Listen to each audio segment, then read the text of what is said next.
There comes a point in the crucible of competition where records and reputation mean nothing. The Phoenix Suns have stepped onto that stage. Welcome to the NBA Finals. They played to the best regular season record in the league, 62 wins, home court advantage throughout the playoffs. 2 nights ago in Game 1, the Suns discovered what it means to play for the championship. Angered, flustered, seemingly overwhelmed by the moment. We're just glad Game 1 is over, and now we can get on to playing basketball.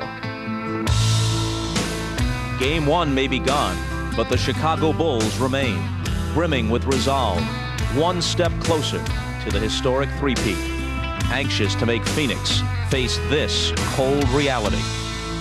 No team has ever lost the first 2 games at home and come back to win the NBA championship.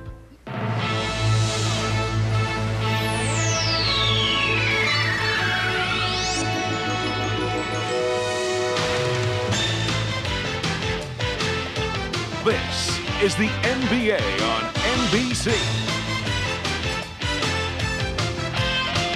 The 1993 NBA Finals. Tonight, Game 2 between the Chicago Bulls and the Phoenix Suns. America West Arena. It's been a glorious first season here for the Phoenix Suns, but there's a good chance they won't see this floor again until November if they don't win tonight. Their chances hinge on a return to form by Charles Barkley and Kevin Johnson, a combined 13 for 38 from the field in Game 1, with KJ held to 2 assists and thrown completely off his game by the pestering defense of B.J. Armstrong. Hi, everybody. I'm Bob Costas. Phoenix had the league's best record, but coming into the finals, there was a strong consensus that Chicago still had the best team. Pending the submission of further evidence, there's little reason to doubt that's the case. The Bulls are 12-2 in the playoffs. The Suns 11-8. What's more, the Bulls are a nearly incredible 6-1 on the road in the last 3 NBA Finals. To put it bluntly, if Chicago wins tonight, it's very hard to conceive of Phoenix winning 2 of 3 in Chicago to bring the series back here. The Suns have lived on the edge throughout the postseason, already having faced 4 games in which defeat would have meant elimination. That is not technically true tonight, but it is practically true. And it is against an opponent superior to any they have met so far. One other note, we mentioned that no team has lost the first 2 games of the finals at home and come back to win the title. The fact is, no team has ever lost the first 2 games of the finals at home, period, regardless of the outcome. How then do the Suns get the win they desperately need tonight? With some thoughts on that, here's the trio who'll call the game: Marv, Mike, and Magic Marveloso. Thank you, Bob. And in Game 1 on Wednesday night, it appeared to be a very tight, very jittery Phoenix Suns ball club. It was a frustrating game for Charles Barkley, who missed 16 of his 25 shots from the field, and he was upset with his performance. If you check the final 3 quarters, we thought we played really well, really aggressive, but we never really got our composure back after the first quarter. And I think that was due to over-anxious. I was rushing everything. And I have a lot of responsibility, because if I play well, these guys feed on that, and if I play bad, they feed on that too, and I did not play well in Game 1. All right, Magic, what do the Suns have to do to turn it around here in Game 2? Well, the Phoenix Suns must do 3 things. Now, number 1, they must play aggressive defense. Get out and touch every Chicago Bull player. Number 2, KJ must find a way to penetrate to get easy shots for Dan Marley and Danny Ainge. Now, here you're going to see 2 traps by the Chicago Bull team. Now, those lines in the middle of the lane, that's where KJ wants to get to. And that's where the Chicago Bulls don't want him to get to. Now, here's 1 trap here. They're going to turn him back, and then you're going to see the 2nd trap come and make him pass the ball. Now, the effect of this double team hurts Danny Ainge and Dan Marley. They were 1 for 5 from the 3-point line. Now, normally, they get up 10 attempts from the 3-point line. So, again, they must pressure defense. KJ must penetrate, and Danny Ainge and Dan Marley must hit the 3-point shot. So, Magic, the pressure clearly on the Suns. Mike, what is the approach of the Bulls coming off what has to be considered a clear-cut victory in game number 1? some teams might come out here this evening with a sense of satisfaction that they won the first game on the road, at least have a split, and then go back home for 3 straight. Not the case with the Chicago Bulls. Coming out of practice yesterday, the emphasis was to be aggressive, win this game tonight, go back home, end it. They don't want to leave Chicago anymore. And it comes directly from their leader, Michael Jordan, who I spoke with earlier, and the decision will be in Michael's hands. Come out as a scorer or come out as a passer and get his teammates involved. He'll make that decision when the game starts. One of the other big factors in game 1 was the defensive play of Horace Grant against Charles Barkley. They played straight up, tried not to double team. Barkley got some looks, but not able to convert a lot of easy shots. I would expect a lot more double teaming from Chicago early because they knew that Barkley got in the lane a little bit too often, and oh yeah, the double teams will come with big people. All right, better than 19,000 capacity crowd here at the America West Arena. And they are getting set for the singing of our national anthem, which will be handled by Huey Lewis and the News. Good evening, ladies and gentlemen. Welcome to the America West Arena and game number 2 of the 1993 NBA Finals between the Chicago Bulls and your Phoenix Suns. Ladies and gentlemen, at this time, to honor America, the Suns are pleased to present our national anthem, sung for you this evening by Electra recording artist Huey Lewis and the News.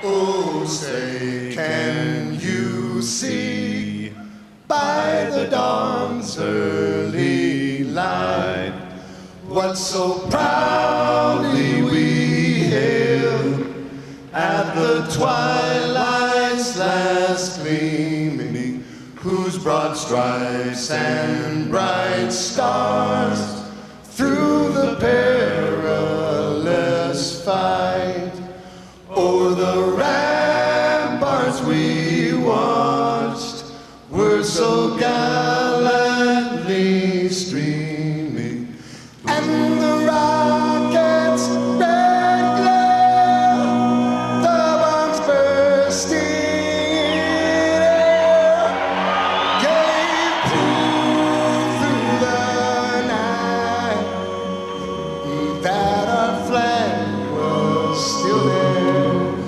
Oh, say does that star-spangled banner yet wave o'er the land of the free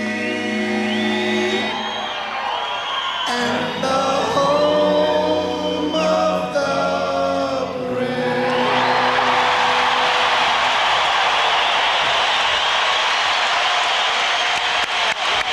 Nice job by Huey Lewis and the News, hearing it from the crowd here in Phoenix.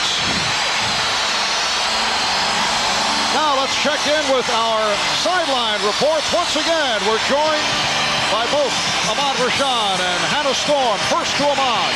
All right, Mark, before the Bulls-Knicks series, I talked about a player who had gained so much respect from his teammates. That was B.J. Armstrong, who has played so strong through every series and continues to do so here.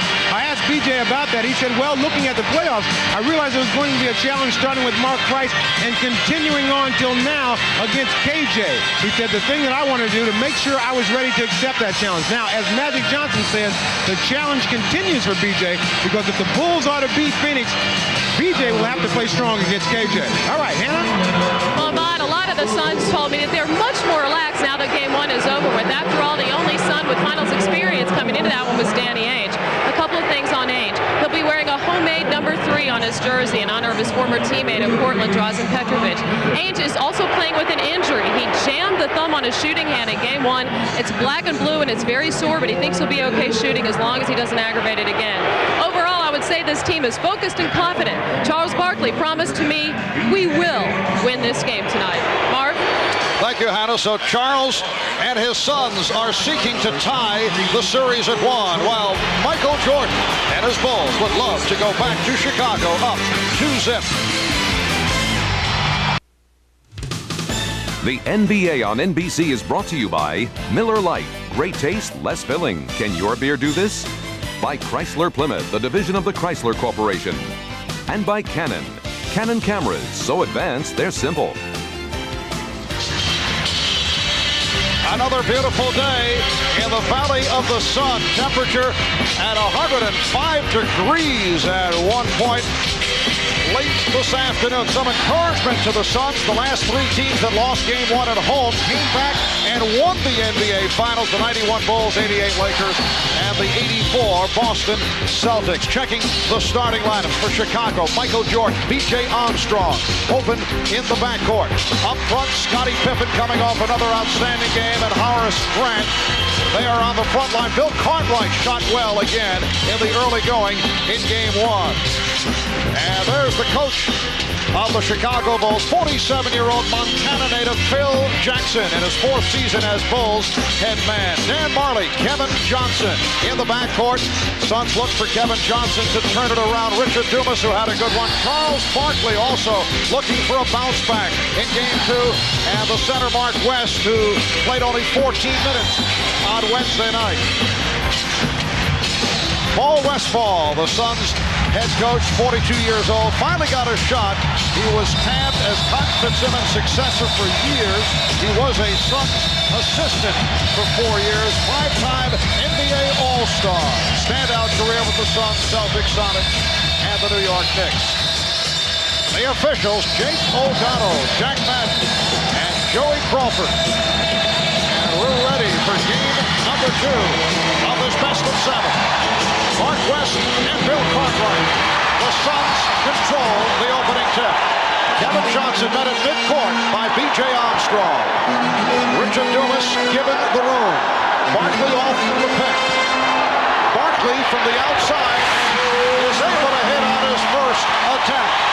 Get Barkley the ball, middle of the floor, much like Chicago likes to do with Michael Jordan. The same spot he hit the big shot against San Antonio to win that series for the Phoenix Suns. Johnson with the steal. Battled away by Jordan and scooped up by Pippen, leading to the fast break. Jordan, yes, and the game is tied at 2. But that steal that time by KJ represents what Phoenix wants to do. They want to get out and pressure the Chicago Bulls. The Bulls did an excellent job in stopping the penetration of Kevin Johnson in game 1. Horace Grant and checking. Charles Barkley and Jake O'Donnell calls the foul on Grant.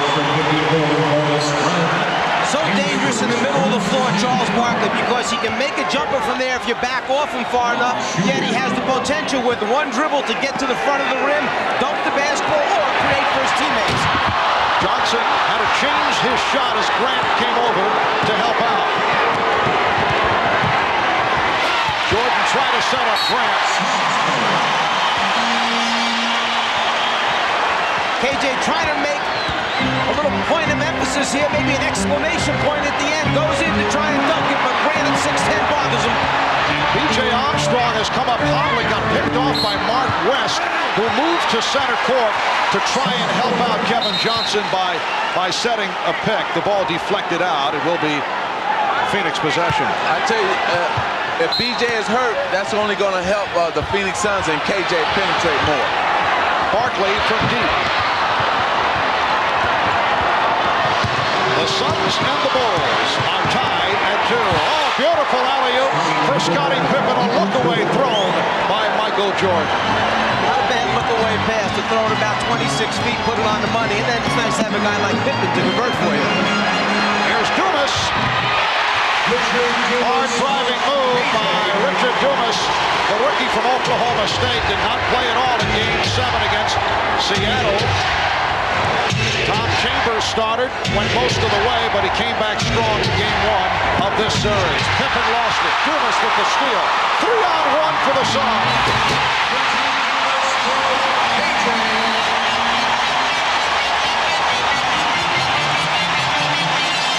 So Phoenix with a 6-4 lead. See, that's what I was talking about, the aggressive defense, because if the Phoenix Suns play aggressive defense, then they can get into their transition game, much like they just did there. Jordan, looks like Michael wants to get to it early offensively. He's come out shooting. I think he's just looking it over right now. He's got to get his stroke down, see if he's got the good touch, good feel, but at the same time, he's willing to throw a few passes here early, get his teammates involved. Suns and Bulls tied at 6. They trap Johnson. West for Barkley.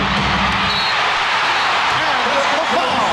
And more importantly, we're talking about a foul on Grant, which is 2, and they need him to play Barkley. Well, let's go back to aggressive defense by the Suns, Richard Dumas, which gets Phoenix into their style of play. The best for them, the open court. Some good interior passing by the Suns, and Grant, who already had one ticky-tack foul when he poked him in the eye early, that time trying to come over and help out on the rotation. A little late, 2 fouls on Horace Grant early in the game. And Magic, in contrast to the way the Suns came out in game 1 on the tight side. Charles Barkley telling us after practice yesterday, he felt he was hyper, he felt the team was hyper. A different story thus far here. Well, they're more relaxed, and also they're playing better defense. Foul called. West came over, got a piece of it, and picked up the personal. Now, this is a strong move by Phil Jackson to leave Horace Grant out on the floor this early with 2 personal fouls on him. No one knows the team better than the head coach who sees him every day in practice. But normally you would pull him out and substitute, so you happen to use the other 4 fouls for the rest of the game. Phil Jackson making a move of staying with him. He's got confidence in him. Scottie Pippen only 3 for 9 from the line on Wednesday night. Gets on his first. Suns with a 9-7 advantage. Scottie Pippen 12 for 20, 27 points. A terrific all-around performance in the opening game of this series. Here's Chicago going to the trap. Marley protecting. And then fires down. Suns fortunate to come up with that loose ball, and Dumas has given Phoenix an 11-8 lead. And you saw the long pass, something that's a trademark of the Suns team. When they're playing loosey-goosey like they like to play, you'll see a lot of long baseball passes. In fact, George Karl mentioned they're the best in the league at going over the top with long passes. Jordan got the step. Cartwright had it knocked away, but a loose ball foul is called. That's the second on Mark West. Well, here on the trap, you must be aggressive. You must attack when you're being trapped. And that's what the Phoenix Suns do. They are aggressive and get a dunk out of it. Anytime you trap, you must try to score against the trap. Early departure for that man. Mark West played only 14 minutes. Hit 3 of 3 from the field the other night, but picked up the early 2, and Oliver Miller has come on and blocks Cartwright. Oliver Miller, the rookie from Arkansas, coming up with the rejection. Nice hesitation move by Kevin Johnson. So the Suns lead 13-8. Pippen right back. Yes, Scottie Pippen wasting no time getting down court. The Suns lead by 3 with 4 minutes gone by, and they have opened at a quick pace. It is Phoenix Suns pace here at the outset. Suns have made their last 5 from the field. Marley for 3. Pippen has Grant in the open floor. Yes, and it counts. So the foul is called on Kevin Johnson. Eyes up all the time, see the floor at 6'7". Pippen can do it, and when you have a power forward who runs the way Horace Grant does, it pays off with some easy baskets in transition. And credits to Phil Jackson for leaving him on the floor, not taking him out. He knows his team better than anyone. 3-point play for Grant to tie the game at 13. This time light pressure by Chicago. Barkley was fouled. Well, what Phoenix have done now, they moved, what Chicago has done now, they moved Scottie Pippen over to guard Charles Barkley and moved Grant over to cover Dumas. Number 34, Charles Barkley in the line. And Barkley will shoot a pair. Charles has 5 points, 1 for 1 from the line and 2 of 3 from the field. And Magic, they opened up the game, the Grant-Barkley matchup. What did Phoenix do? Brought Barkley to the top of the circle to try and get Grant to have to guard him out in that area where he could beat him off the dribble. But as soon as Pippen went on him, they put Charles right down in the hole and posted him up. Charles bigger and stronger than Scottie Pippen.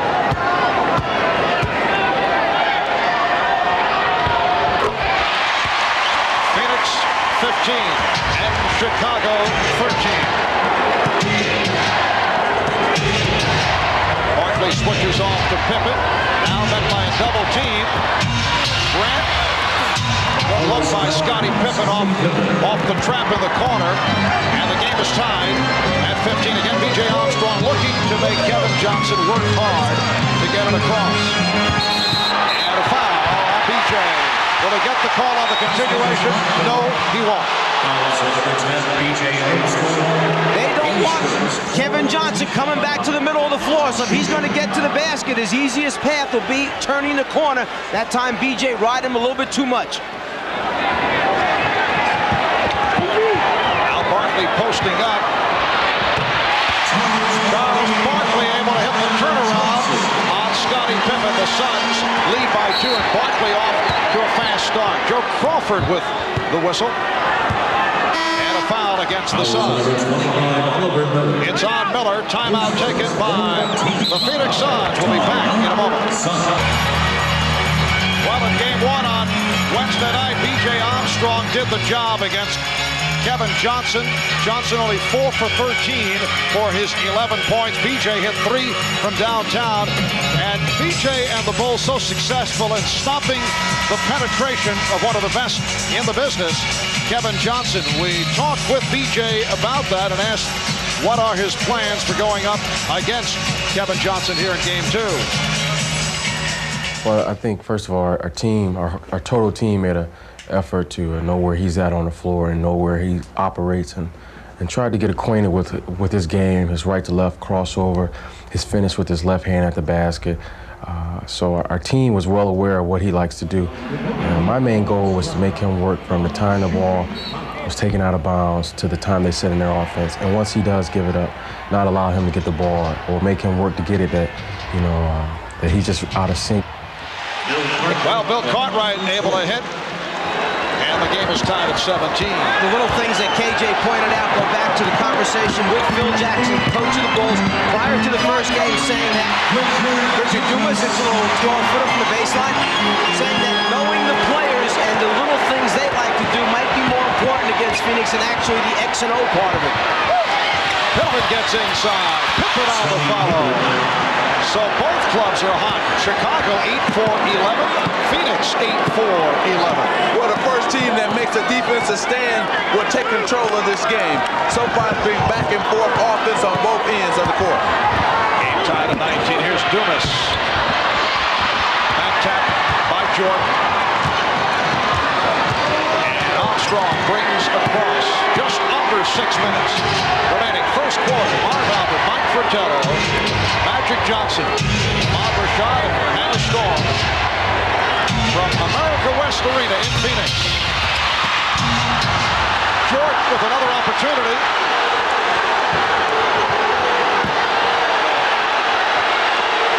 Crowd reacting. They felt that Jordan pushed Marley away as Marley went for the steal. That's a traveling violation call on Pippen. Let's go back to the last play for Phoenix. You have the player coming over to set the screen. The defensive man, Cartwright, must stop KJ from getting to the middle of the floor. It's what Magic talked about in the beginning. They don't let him get to the lane area, but he still creates a shot for a teammate. Chicago's 4th turnover, giving the ball back to Phoenix. Scott Williams guarding Charles Barkley. Williams coming on for the first time. Jordan for 3. Yes. Michael Jordan hitting from downtown. He now has 7 points. And Michael has just passed Magic Johnson as Barkley gets inside.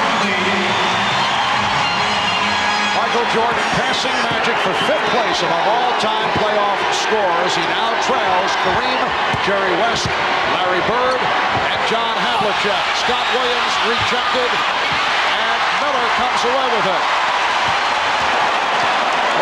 your number 6. Well, not bad. Yeah, what can I say?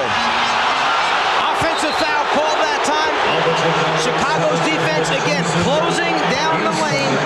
Steps in, takes the foul as KJ tries to pass off. Tight defense, get in the lane, but they constantly step up the Bulls defense and pick up offensive fouls. 4.5 remaining. In this first quarter, the Bulls now lead 22-21. Bill Cartwright sitting down. Stacey King has come on. The matchup will be King and Miller. So it's King, Williams, and Pippen up front.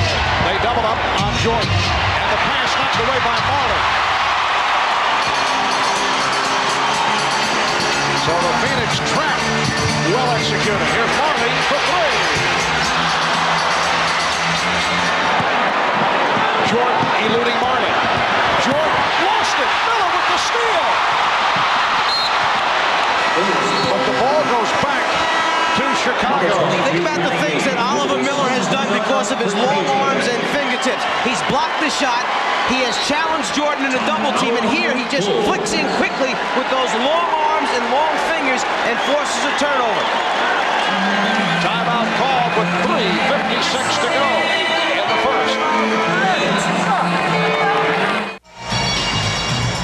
A brilliant sequence for the rookie Oliver Miller. First the block shot, his second of the quarter, 5th in the series, 52 for the entire playoffs in 20 games, and then the steal as he was able to strip Michael Jordan. You talked about the long arms. Check out the wingspan, 91 inches, which is equal to 7'7", about the height of Manute Bol. Wingspan roughly equivalent to your height. We guess that Manute, Sam Perkins, along with Oliver Miller, have the widest wingspans in the NBA. Would you agree with that? I would definitely agree with that. And another thing with the Phoenix Suns, they've done so far one of the 3 things that they wanted to do to win this game, and that's played aggressive defense so far. Oliver's net size only 17, though. It's all of the wingspan. Danny Ainge has come on for the first time. Bulls lead by 1. Here's Pippen on a fadeaway. Knocked away by Barkley. Marley met by Trent Tucker, who just came on. Barkley sets for the 3. And the Suns not able to hit from long range. Scott Williams knocked away by Marley. Scott Williams had the strong game on Wednesday night. Really did the job off the ball. Scott Williams was in there for the final 12 minutes of the basketball game, and when he was on the floor, Chicago was plus 11 against Phoenix. So that means without him, they were actually down. They have a lot of confidence in Scott Williams. Tom Chambers, who came on just a moment ago, is called for the foul, and Stacey King will go to the line. Tom Chambers did not get the playing time the other night, coming off the good one against Seattle in Game 7. Magic, I want to go back to the last possession of Phoenix when they pulled up and Charles wound up shooting the 3-pointer. And we understand that Charles is going to take his threes every so often from behind the 3-point line. But that particular time, I would say, was not the right decision. And looking over at Paul Westphal, he was not real happy with that shot selection.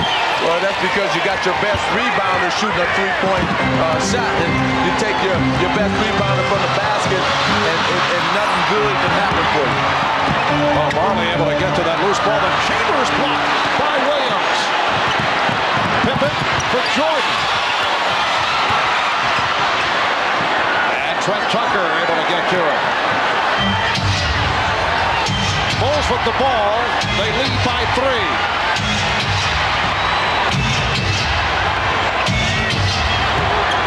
King, the shot clock running down. And it's a 3-second violation called on Chicago. Now, this is a very interesting move by Coach Paul Westphal because he really is not going with a point guard. He has Danny Ainge playing point guard, so we'll see how the offense is ran now by Danny Ainge. And the reason for that, Trent Tucker is out there. He will put the same pressure on the ball as a B.J. Armstrong would, so he feels comfortable with Ainge in this role that he can get it up against Trent. Foul committed by Williams. The basket will not count. Scott Williams called for his first. outside play taking place. The Bulls bumping all those cutters, coming to the basketball. That time a little bit too much pushing and shoving. And what Paul Westphal has done now is he's put a very big team on the floor for the Phoenix Suns. You're talking about West, Chambers, Barkley up front, and a backcourt of Ainge and Marley. He usually likes to go small. Right now he's going very big. Not only that, he has his best shooting team on the floor at this time because both Ainge and Marley can shoot from the three-point line as well as Tom Chambers can also shoot from the outside. John Paxson replacing Michael Jordan. Jordan with 7 points, 3 out of 6 from the field. Comes back to Barkley. Chambers. The Suns and the Bulls tied at 24. Bulls have missed their last 5 field goal attempts. They have Williams with King and Pippen up front. Tucker and Paxson at the guards. And Jake O'Donnell with the call away from the ball. In the penalty, fouls out of the 24, Tom Chambers. Apparently Chambers called for the foul, and it puts Phoenix over the limit. And Chambers started to run down the floor as if the foul was going to be called against the offensive player, trying to help the officials make that call. Jake O'Donnell right after said, no, I don't buy that routine. So both teams over the foul limit. And Stacey King to the line. He is 3 of 3 from the foul line. 2:18 remaining. In this first quarter, the Bulls by 1. Game 3 in Chicago Sunday night. 7 o'clock starting time. In the East, right here on NBC, Game 4 at Chicago next Wednesday, June 16th, 9 p.m. Eastern Time. Suns do not have trouble with the pressure. Barkley being played now by Scott Williams. Barkley changed his mind. Chambers pulling his way, and a foul call. So Tom Chambers to the line. He was hit by Scott Williams. One thing about Tom Chambers, when he decides he's going to get a shot up at the basket, he's going to get it up. You can expect him when he gets going to try and finish. To shoot 2. Tom Chambers in his 12th season out of Utah. Last couple of years bothered by back problems and hamstring injuries.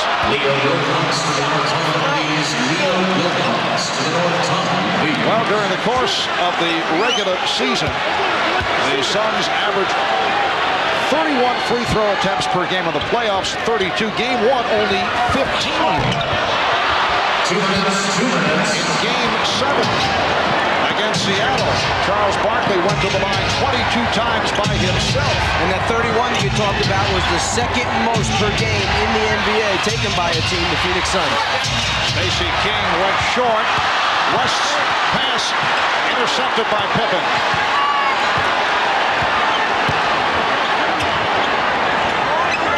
Chicago looking for Trent Tucker to get into it. Stacey King. Rebound Charles Barkley. Barkley try to lead Johnson.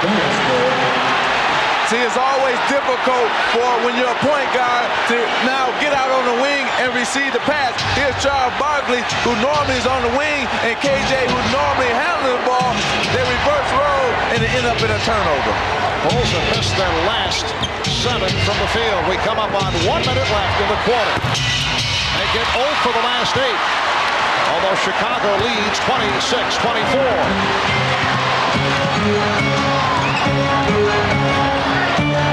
Kevin Johnson being guarded by Trent Tucker. Kevin Johnson with a second field goal. And he's tied the game at 26. Pippen off the hesitation dribble. Pippen for Williams. What a play by Scottie Pippen. The Bulls lead by 2. Johnson changed his mind. Picked off by Tucker. Well, you got a man here who was down in game 1, that being Kevin Johnson. Now he wants to do a lot of things. He wants to make something happen. And that time he wanted to make something happen, but got caught in the air. You got 3-point shooters on the wing in case they double Pippen. Shot clock down to 4. Pippen. Final seconds of the first quarter.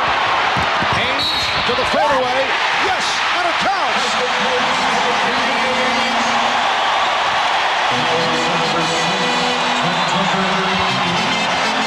Foul committed by Trent Tucker with 2 1/10 seconds remaining in the first quarter. Last thing Chicago wanted to do is give the Phoenix Suns an opportunity to finish off the quarter with a three-point play. The problem is that they had to get a shot up at the other end of the floor with what you would call a lot of time left, meaning about 8 or 9 seconds remaining on the game clock. So Phoenix was going to come down and get some kind of good shot up, providing they didn't turn it over. Danny Ainge very quiet in game 1. Trying to complete a three-point play. 85% free throw shooter this season. Suns by 1. Pressure on the inbounds. Final seconds of the quarter. Pippen for Tucker for 3-point. That would have counted. The Suns hearing it from the crowd. A first quarter that was tied 10 times. But after 1, Charles Barkley very much into it. 4 of 6, 12 points. It's the Suns 29 and the Bulls 28.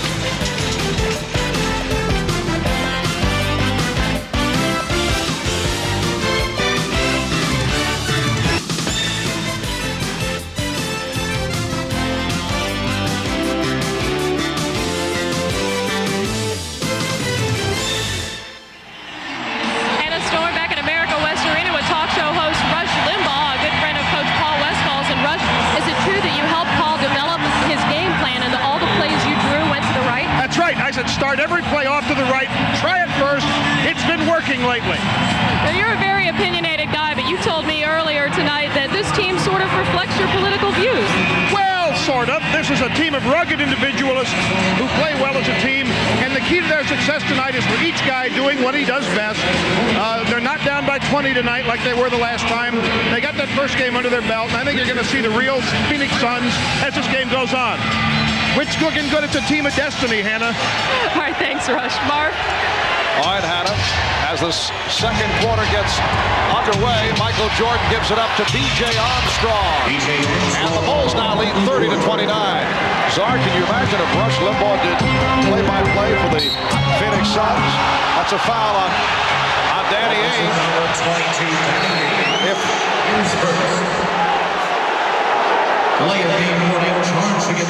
Paxson does a good job moving his feet, gets over in front. Very close call that time. And then after it, Danny Ainge took the basketball, tossed it away, and a delay of game warning was called against the Phoenix Suns. You can see that Phoenix has changed their offensive strategy. They're now trying to run after-made baskets. All right, Grant being played by Miller. Jordan. Rebounded by Miller. Frank Johnson has checked in for the first time, played well in game number 1. And Miller finishes it off. Suns by 1. 1 minute gone by in the second quarter. Can you imagine if Rush Limbaugh did play-by-play for the Suns? He'd probably suggest 5 years mandatory for traveling violations. I'll explain it later. So I'm thinking about that. Okay. And a foul is called. A loose ball foul. Jake O'Donnell, Jack Mather, Joey Crawford working the game. Oliver Miller called for the foul. Well, as we mentioned earlier, Magic with tears in his eyes as Michael Jordan passed him by earlier. You took it well, I thought. Yeah, well, since he's a good friend of mine, I decided to go ahead and not cry too much. You know, but it was somebody else, I probably would have been really upset. And there's the man next in line, John Havlicek. One of the greats from the Boston Celtics. John Havlicek up at 4 a.m. this morning, taking his first air balloon ride around the area. Got up as high as 4,000 feet, but hovered mostly in that 60 to 80 foot area off the ground. Said it was sensational. And Mundo will be one of the guests at halftime with Bob Costas on the Prudential halftime report. Armstrong on a pull-up. Grant, and he was fouled.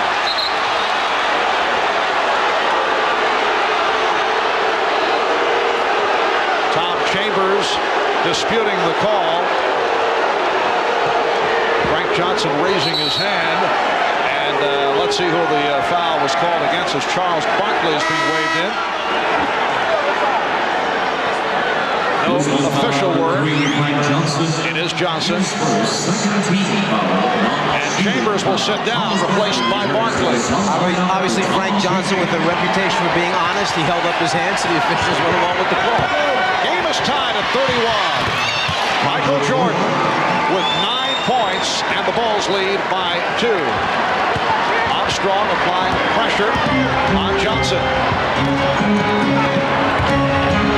Johnson played only 9 minutes in game 1, hit 4 of 7, 8 points, did a good job penetrating. Barkley stepping around Grant. 14 for Barkley, and he's tied the game at 33. Nice job of raising up, getting Grant to commit a little bit too much, took him out of his defensive stance, and it was a matter of putting it on the floor going around him. Grant, Miller with the rebound.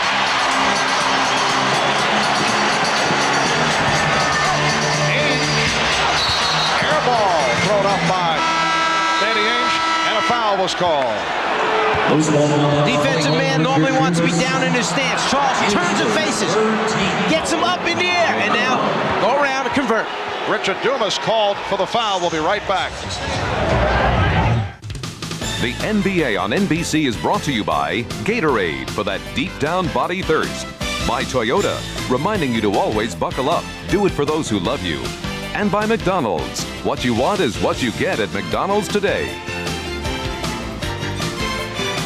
Ahmad Rashad back here in American West Arena alongside Cliff Levingston, a former Chicago Bull.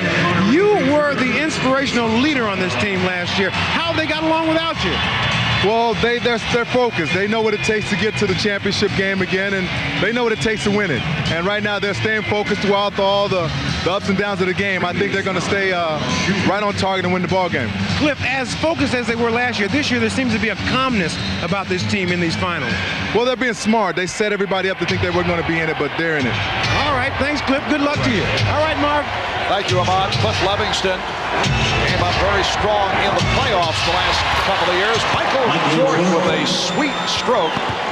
Cliff played in Greece this past season. Bulls lead 35-33. And the exchange for Chicago was giving up Cliff Levingston, bringing in Rodney McCray. They lost the energy, the rebounding, the defensive play, and toughness of Levingston, hoping McCray would fill that void. He has not done it this season. It's been a disappointing injury hit year for Rodney McCray. Paxson able to penetrate. Well, I think right now with Phoenix, they're playing well defensively. And Coach Paul Westphal should feel good about that, but they got to get back here. And Grant able to hammer it home. He thought he was fouled. Phil Jackson is very upset, but no call. The Bulls now lead 37-33. See, defensively, the Phoenix Suns must get better. They must try to get a few stops. Now, Oliver Miller's been good on defense for them, but the team defense hasn't been that good. And a blocking foul. John Paxson is called. Dishing it off at the end, Grant with the finish. Barkley challenges, and after the basket, the entire coaching staff of the Chicago Bulls was up. They felt there should have been a foul on Barkley. Barkley with the effort. That's how you tell your big people to finish plays off. Don't put it up and lay it up. Dunk it when you can. Dan Marley will inbound. A quiet first half from Marley. He is 0 for 3, scoreless. Started slowly the other night, then came on.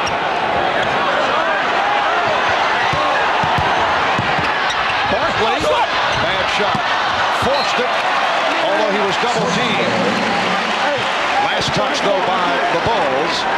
And it will be Phoenix ball with a new 24. One thing about the Chicago Bulls, if you turn in the middle, you're going to have 3 or 4 guys jumping out at you. And that's what Barkley faced just a moment ago. Frank Johnson puts the move on B.J. Armstrong. Nice fake, but Pippen with the block and a foul is called. Well, a little bit disappointed. B.J. Armstrong, he went for the ball fake, got up in the air. Frankie Johnson leans in a little bit, so the block is clean, but it's the body of B.J. Armstrong where the foul is called. Second on Armstrong, 2 apiece on B.J. Armstrong, Horace Grant, and Scott Williams. Frank Johnson to the line. Frank Johnson, 34 years old. Played in Italy in the last 3 years after spending 7 seasons with the Washington Bullets, a year with Houston. He was a first-round draft pick of the Bullets. And has been a major contributor off the bench for the Suns, in particular in the playoffs. Bulls have a 2-point lead. Again, Jordan facing a double team as Miller comes over to help. It leaves Scott Williams open, and he takes him to the hole. Well, right there, you saw that Charles Barkley had to make a decision. Do I run out at Scott Williams, or do I continue to guard Horace Grant up under the basket? And you can see he decided to take Horace and lay up there by Scott. Miller. Good luck from Marley. Bulls 39. The Suns 37 with 5 minutes gone by in the second quarter. Grant posting Barkley. Williams. So Scott Williams getting to the offense. 6 points for Williams. The Bulls lead by 4. The pace is still good for the Phoenix Suns. It's an up-tempo game, and they love it. Pippen broke it up. Nobody back for the Suns. It's Jordan all the way. And a timeout taken by Paul Westphal. The Bulls by 6. We mentioned that Phil Jackson's got a lot of confidence. Well, Williams has a wide-open jumper and then says, hey, why not take a layup instead of a jumper? So he goes uncontested to the basket for the first one. The next score doesn't come quite as easy because he's got to fake first, get Barkley off his back, then convert by dunking the basketball. Unselfish play by the Bulls. Give it to Michael. Let him get the 2.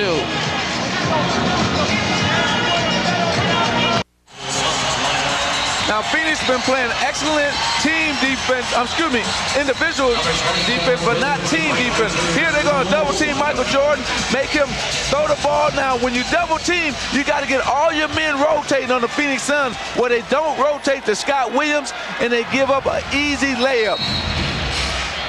So you got to rotate, get good team defense. And that's what's killing the Phoenix Suns right now. Good individual defense, but poor team defense. And the Bulls have hit their last 5 shots. They now lead by 6. Their biggest lead of the game. Kevin Johnson has returned. Marley. And Barkley. Charles Barkley has 16. The Bulls now lead by 4.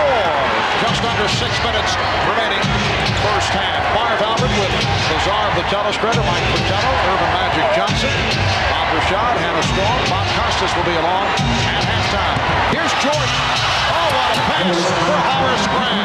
You talk about beautiful, unselfish basketball. There's give and go. Pass, cut to the basket, get it back, and then either score or give it off to a teammate. Michael Jordan and the Bulls.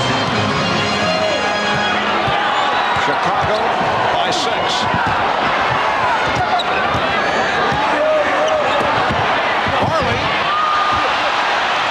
Barkley with the setup. Marley could not finish it.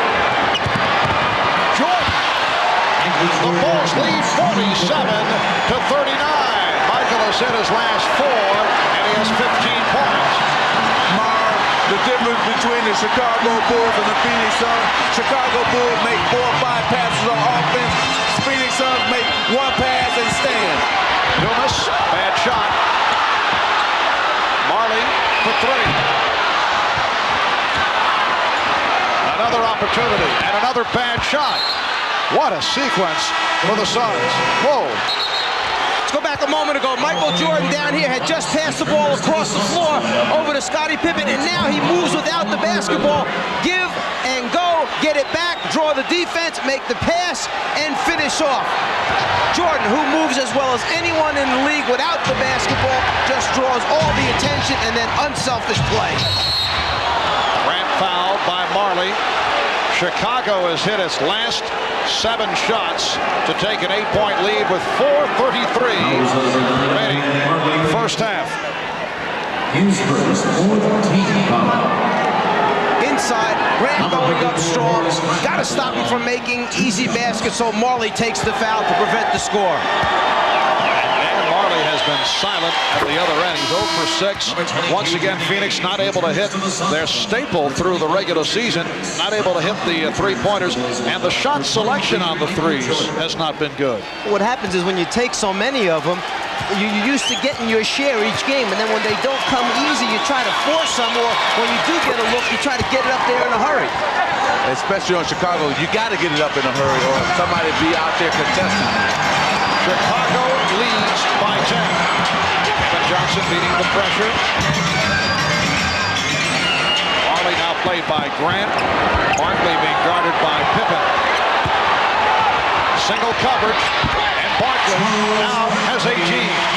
Well, Danny Ainge did a smart move. Pass to Barkley, and he cut to the corner, knowing that Trent Tucker would not go down and double team Charles Barkley. Armstrong.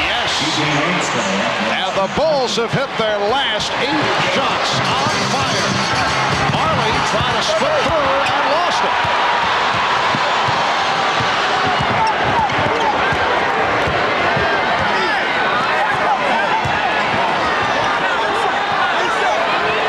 Double team on Pippen, who gets it out. Grant off the pick.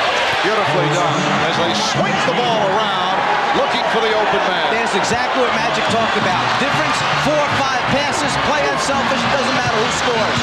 Well, let me just put it bluntly here.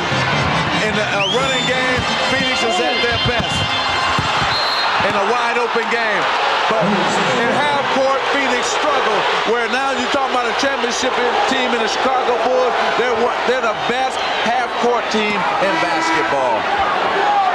Johnson turning it over. The ball goes back to the Bulls. Michael Jordan receiving a brief rest. Try to check in, but the substitution not allowed. Trent Tucker was heading off.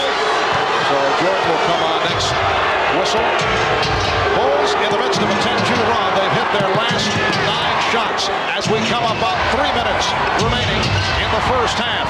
Chicago with its biggest lead. Johnson with the steal, stripping Cartwright. Here's Johnson for Marley, and he's fouled by Pippen.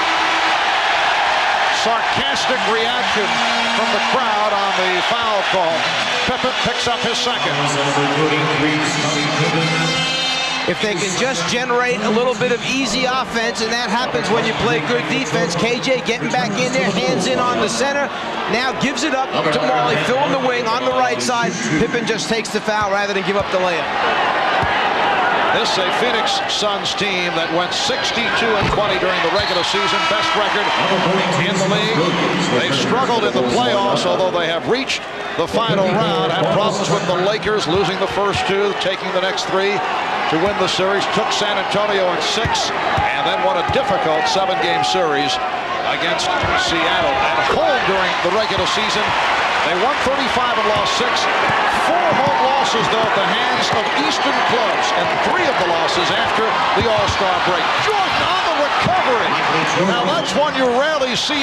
The pass was slightly off, but he was still able to get it and was able to convert. Well, that's why he's so great. That's why he can do things that no other player can do.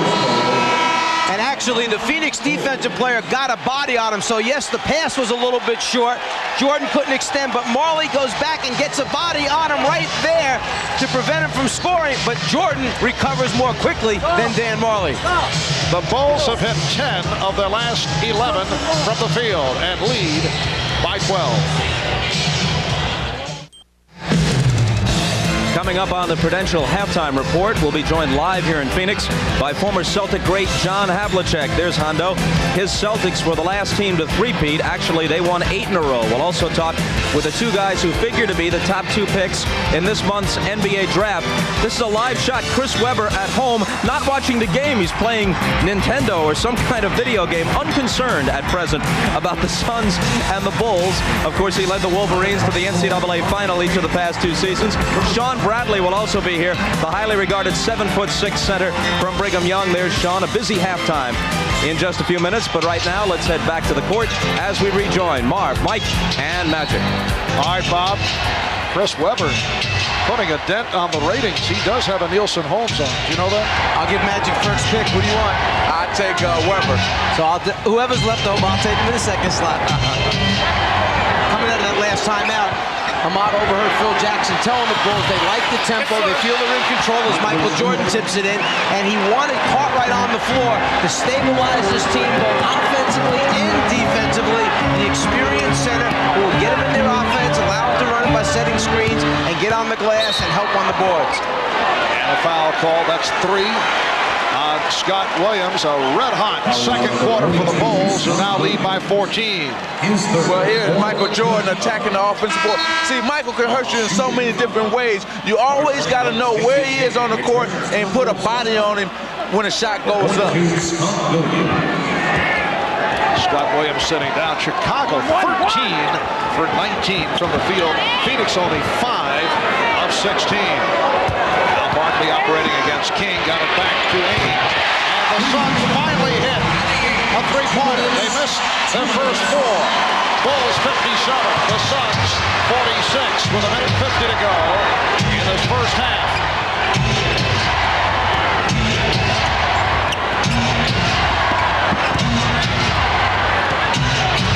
Jordan chased by Chambers and Barley. They continue the double up. Shot clock at 1. King gets inside. Again, we're talking about team defense. See, you got to get a man rotate. You can let him pass it to the outside. Never let him pass it inside for a layup. Inside is the heart of the defense. Don't take away the heart. Bulls with a 13-point advantage. Barkley. Charles pulling his way and then going to the left hand. Charles Barkley's had a big first half, 20 points, but not getting the support. And Chicago leads by 11. Here's Pippen. Stolen by Johnson. Rare miscue by the Bulls.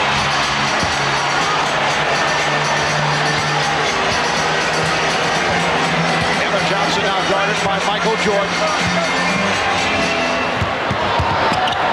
Chambers to the scoop. Rebound Barkley. Oh, what a play by Charles Barkley. The Bulls by 9. 40 seconds to go in the half. 22 for Barkley. Jordan. Well, the Suns with a chance to knock that Chicago lead down further. Chicago led by as many as 14. If you're wondering why we were talking about 4 or 5 passes for Chicago and then suddenly Jordan shoots a quick one, he was trying for a 2-for-1. Get one up, see if it goes in. No, we'll get the last one back. And Barkley drew the foul.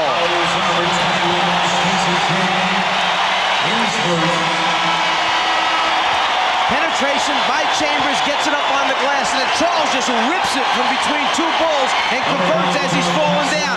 And then again, to end a quarter, an opportunity for Phoenix to wind up with a 3-point play. They did it to end the first quarter. He has a chance now, Barkley, as he goes to the basket, to do it once again this quarter. Well, see, they're doing something different here in game 2. You see Westbrook going to react to this play. They're getting finally penetration. They may not be getting it from KJ, but they're getting it from other guys, Phoenix Suns. And this the best sustained period of the half for the Suns. 7 straight points. And the Bulls now lead by 6. 10 seconds left of the half. Tucker did not want to take the shot. Gave it back to Jordan. Now Tucker for 3.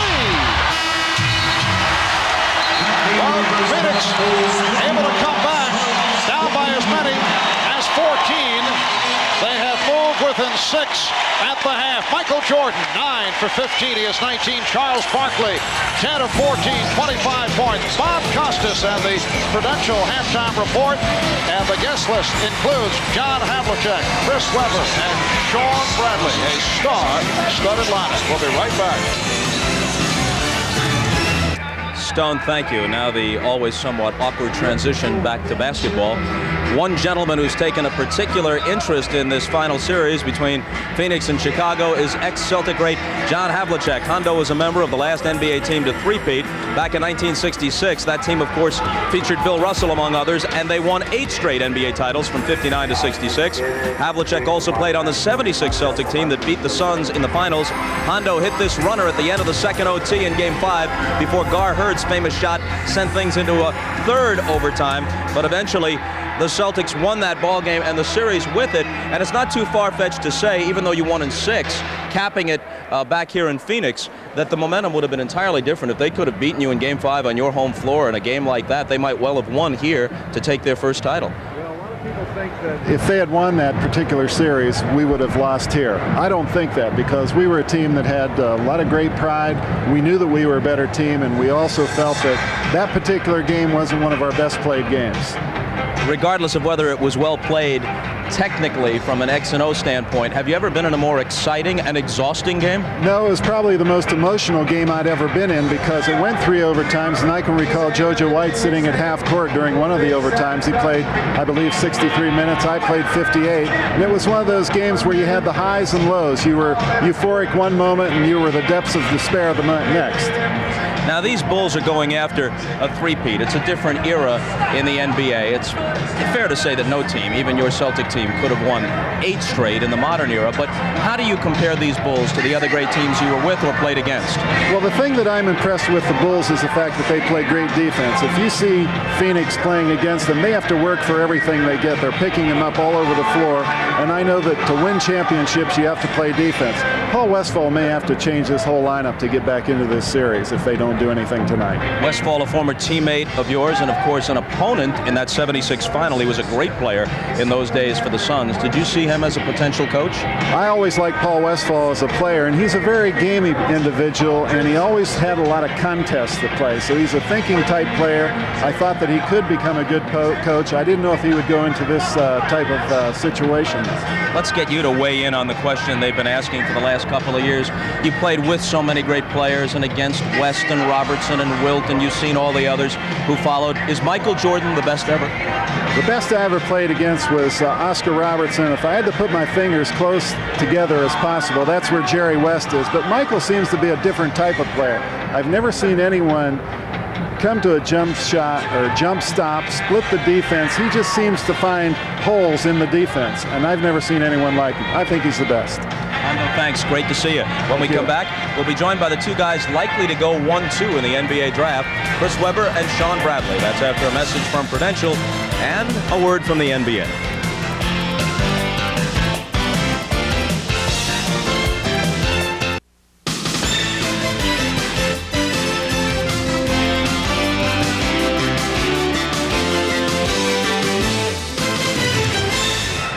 Well, the NBA draft is just under 3 weeks away. June 30th is the night, and the place is the Palace of Auburn Hills. That's pretty appropriate considering that Detroit native Chris Webber is expected to be one of the top picks, if not the first pick, which of course is owned by Orlando. Also expected to go in the first few choices is Sean Bradley, the 7'6" center out of Brigham Young. Chris is going to be with us by satellite. Sean is here live in Phoenix. I can just see my mom watching this going, Bob, sit up straight. What good is it going to do? The guy is 2 feet taller than me. And then the question with you has been your weight. In the 2 years away from competitive play on the Mormon mission, how much weight have you been able to put on? Well, when I played at BYU, I was playing about 200 pounds. Right now I weigh about 242, 245, right on this. So almost 40 pounds. How much more would you like to pack on for the rigors of the NBA? Well, I'm not too sure. I'd like to get with a trainer. I'm going to get with a trainer next week, and we'll decide exactly how much would be my optimum playing weight. Bill Walton had an interesting observation, and he knows pivot play, obviously. obviously. He said he thinks it's a good thing that you were away from the game competitively for 2 years. Likens it to what David Robinson had to go through in naval service. He says it gives a kid a chance to mature, get his priorities straight other than basketball. Did it do that for you? Absolutely. You know, the greatest thing that I did in my life so far was serve that mission and take 2 years out of basketball and devote myself to that kind of thing. I was able to figure out who I am and what I can do for the rest of my life. It also helped my metabolism slow down a little bit, so I was able to gain some weight. Hopefully now I can continue to gain a little bit more and become stronger. Are you mean enough? It's a tough game. I don't know. I grew up on a farm with a bunch of cattle, and they got to be the most stubborn animal in the world. But yeah, I don't play the game to lose. I want to go out there and do my best in any given situation. We've heard a lot of talk about Golden State possibly maneuvering to move up. They've got the 3rd pick behind Orlando and Philly. Don Nelson has long coveted a center. You could be the guy. Have they contacted you? Well, you know, many teams have been in contact with my agent and things like that. The draft is still, you know, in a couple of weeks, as we all know. I'll be excited to play wherever I can go. Of course, I do have my preferences, but you know, I'm just come back from Australia, and they said, you know, the draft is in a couple of weeks, so we'll see what happens there. What's your preference? Like I said, the draft is yet to happen. We'll see what happens there. Will you work out for teams?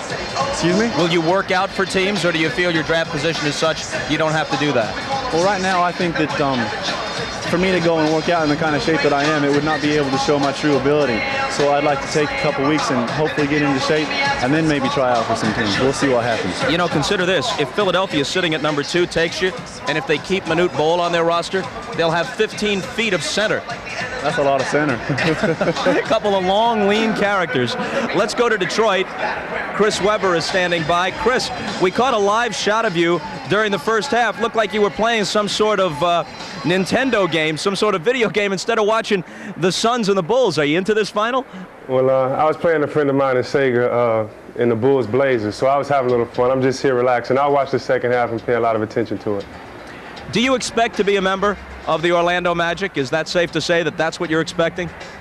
You know, like Sean already alluded to, it's a long way before the draft, so, you know, you really don't want to get your hopes up for any team. Do I feel I should be the #1 pick? Yes, I do. I feel I'm the best player in the draft, but I think each player feels that. And with Sean and Jamal and Anthony, I think no team can make a wrong decision with the first pick, so I think all of us just have to wait and see what happens. I understand you and Shaquille O'Neal are pretty tight. Have you spoken with him about coming to Orlando? I talked to him lottery day and the time after that, and you know, he just congratulated me. And when I made my decision to come out, I asked him if I should come out, and he said yeah. So he just said, "I told you so," and you know, yeah, we're pretty good friends. You may be the best player in the draft. You're used to being the best player on your team. If you go to Orlando, the spotlight won't fall first on you. Are you prepared to deal with that? You know, players like to play, and put me in a position with 4 scrubs or 4 great players like Shaquille. I just want to fit in. I don't have to get the spotlight. He's a great player. He's a franchise player. Just let me come in and do some dirty work. Let me dive on the floor or something, you know, and just let me try to fit in somewhere in the NBA. I hope there's a place for me. How tough is it to sit and wait and not know the fate at this point? It's real tough, but then again, you can set goals and say, well, I have 25 days to work until draft day or whatever. So it gives you a good timetable. It's not that hard, but yeah, I'm really waiting for that moment. Last question real quick. The Bulls are winning here. Are you winning the video game? Oh, yeah, I already beat them. And Isaiah Thomas scored 35. And, my team beat Mike Jackson's team by about 50. By 50. All right, switch the channel over and enjoy the second half with us. Thanks, Chris. All right, thanks a lot. Okay, and our thanks to Sean Bradley as well. It's the Bulls over the Suns, 59-53, and we'll turn things over to Marv, Mike, and Magic for the call of the second half right after these messages from your local station. This has been the Prudential Halftime Report, brought to you by the Prudential. Peace of mind. It comes with every piece of the rock.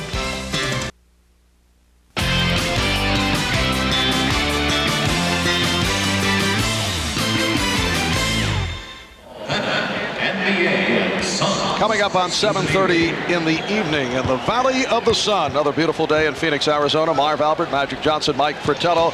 The Bulls, led by as many as 14, look to be on the way to a blowout, but a good close by the Suns, and they have moved within 6. This after that hot shooting spurt by Chicago. Actually, both teams are shooting the ball very well in the first half, up over 50% from the floor. Chicago with 6 more field goal attempts, and that comes because they have 4 more offensive rebounds and 2 fewer turnovers. But to me, one of the key things for Phoenix is already they have 10 points from the foul line here in the first half. They had 10 for the entire game number 1, so they're getting to the free throw line. Well, and here are the three-pointers. You know, Phoenix is only 1 for 5, but that one three-pointer triggered a 10-2 run by the Phoenix Suns to end the the first half. And so that one three-pointer by Danny Ainge really sparked and rallied the Phoenix Suns. Yes, Danny Ainge hitting that three-point shot, leading to the 10-2 run. A look at today's Miller Genuine Draft halftime statistics. The Bulls 59, the Suns 53 as we head to the second half.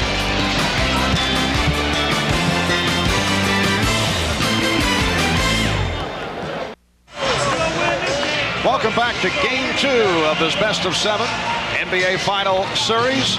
A look at the leading scorers. Michael Jordan in the first half, 9 out of 15. Hit 1 from downtown. He is 19. Horace Grant with 14 points. Charles Barkley, 22 minutes, 10 out of 14. 25 points. The only Phoenix Suns in double figures.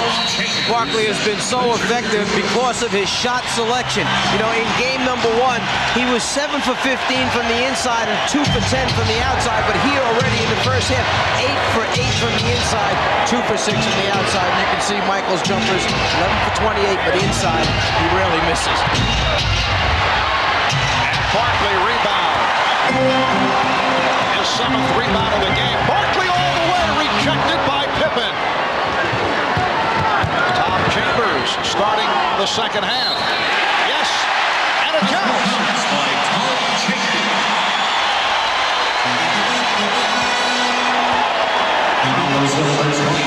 At the other end, the defensive end for Chicago, Barkley gets past Grant, but there's the cover-up by Pippen blocking the shot. Chambers shows the ball. It's called the old up and under, and Michael coming from behind gets a piece of his head.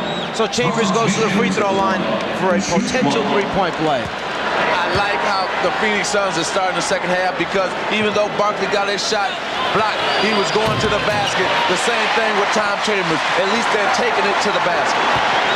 So Paul Westphal starting Tom Chambers rather than Richard Dumas. Suns with a 13-3 run that goes back to the latter stage of the second quarter. They are within 3 points. Scott Williams. Jordan trying to break it up. And it's Phoenix ball. Correction, it is Chambers starting rather than Mark West. Chambers up front along with Dumas and Barkley, Johnson and Marley at the guards. Chambers got the step. Well, the veteran providing the spark has brought the Suns within 1 point. The reason Paul Westphal went to Tom Chambers starting the second half because he wants more offense in the game. That's the reason he started Tom Chambers. And the Bulls have started Scott Williams, Reverend Bill Cartwright. Phoenix with a chance to take the lead.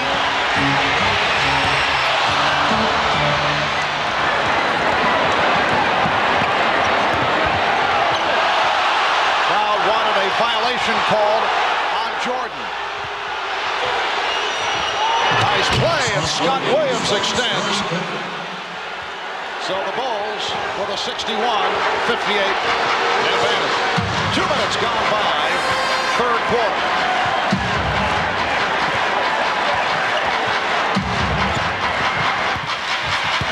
Evan Johnson for Tom Chambers. Michael Jordan knocked it away.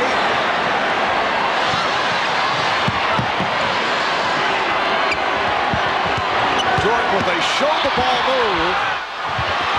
Jordan on the follow, and he drew the foul. Charles Barkley, his first. We're right here. Scottie Pippen gonna go baseline and spin back to the middle. He draws Chambers, kicks it to Scott Williams for the slam dunk.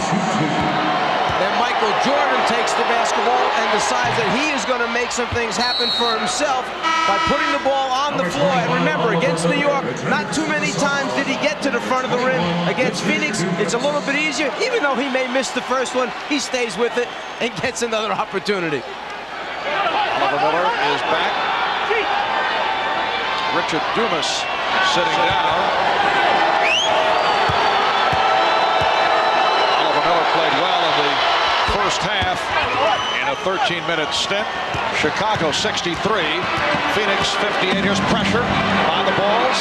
Johnson had a hold up on the dribble. Pass too strong. They got what they wanted. Phoenix tried to attack. Chicago comes up with the turnover.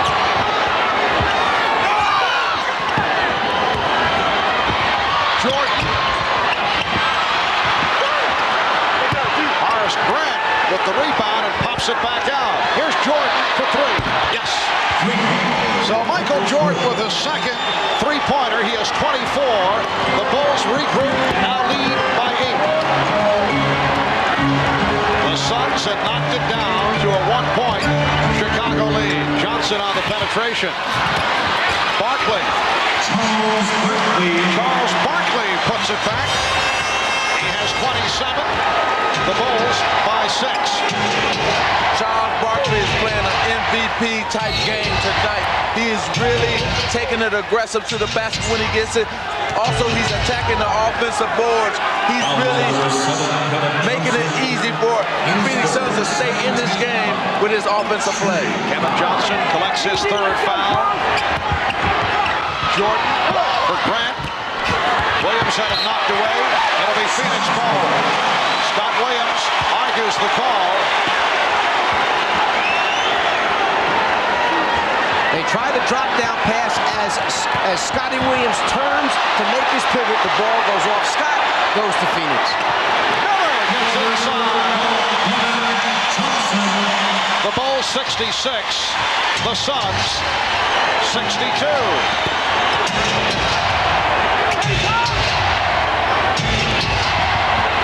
Jordan with the spin gives it back. Grant. Nice touch by Horace Grant. 16 for Horace. The Bulls lead 68-62. Phoenix Suns looking to tie the series at one apiece. Chambers not able to hit. Miller able to chase it down. Bulls want to return to Chicago up 2-0. And Marley. Marley with his first field goal, a three-pointer.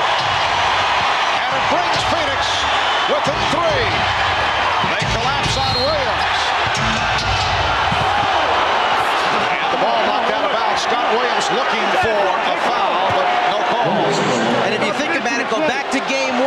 His first three-pointer in game 1 came off of a second shot opportunity when they missed the first one, but got it back outside to him.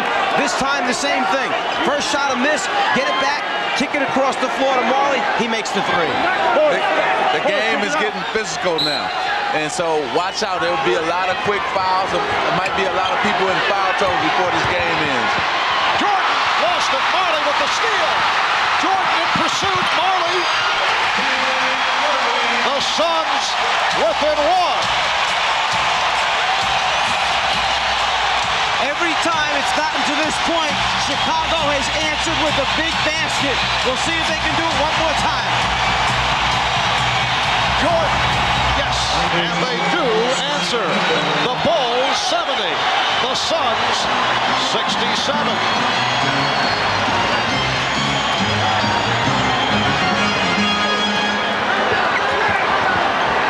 Marley played by Jordan. And Pippen has Armstrong in the clear. And we get a call, a fouls call. Barkley was cut off at center court by Scottie Pippen as Barkley was trying to race down court, and the basket will not count. Charles Barkley gave the extra effort to try and run down what appeared to be a certain layup to To me, there's no call involved there. That had nothing to do with the outcome of that play. Should not take the basket away. The NBA on NBC is brought to you by Ford and your Ford dealer. Have you driven a Ford lately? By AT&T, the official telecommunications company of the NBA. And by Merrill Lynch. For clients around the world, we make a difference. The difference is Merrill Lynch.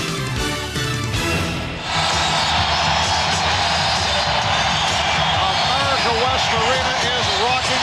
Charles Barkley in his final season with the 76ers, his 8th and final season last year, put up these numbers, averaged 23 points a game, 11 rebounds, 4 assists. And this season, coming over to Phoenix, upping it to 25.6 per game, 12 rebounds per game. And that doesn't really tell the whole story, because in this situation, he's done it in a more meaningful campaign with the Philadelphia 76ers, who were out of it most of the way last year. It's really hard to measure averages, and Charles has stepped up in a big way, an MVP season, and he has come back today after the bad game in Game 1. Here's Armstrong off the turnover, goes to the pull-up. And the Bulls now lead 72-67. Let's go back to Charles Barkley for a second. When you make a statement, you better be able to back up your statement. He said that if he was surrounded with better players, they'd have a chance to win a championship. He has backed up his statement. He's had a terrific season. But a bad shot by Barkley. You mentioned the better shot selection by Charles. There have been a couple that have got off the mark. We just saw it a moment ago, and it leads to another Chicago field goal. B.J. Armstrong with 8 points, and he's increased that Chicago lead to 74-67. 5:40 remaining in the third quarter. Johnson off the dribble, rejected. Grant came over to help. Here's Chambers, and Jordan rebound. See, that's what I was talking about, the half court. Here's Pippen on the layup, and the basket count. We'll go to this with Mike first, and then I'll come back with my point. Well, you said close down the lane when he gets there. If you've got shot blockers, what happens is it usually winds up producing easy scores. When you've got numbers on the break and a shooter like B.J. Armstrong, you wind up with a lot of easy points. Down the lane, try and convert. Nope. Instead, we'll let another big guy come over. This time, Grant gets a piece of it. See, that whole thing with KJ is they want to send him to the middle, and then they're going to converge on him, the Chicago Bulls, and try to block his shot or take a charge. Now, Phoenix, the way they got into the game, they were running, getting layups and dunk shots. Now, they're going back to that half-court game, and they're struggling, and that's why the Bulls have gotten their lead again. Scottie Pippen, that field goal, his first points since the first quarter. And Chambers with the bad pass. The Bulls in an 8-0 run and lead 76-67. Again, half-court offense. They're struggling in that half-court offense, but when they get the ball and get out in the open court, they're making good things happen for them. That's the Phoenix Suns. Harley cut off the baseline. Jordan went back in that direction. He thought it was fouled, and Grant able to convert. Horace Grant has hit 7 of 8. He has 18 points, and Phoenix takes a timeout with 4:50 remaining. Third quarter. Bulls lead by 11.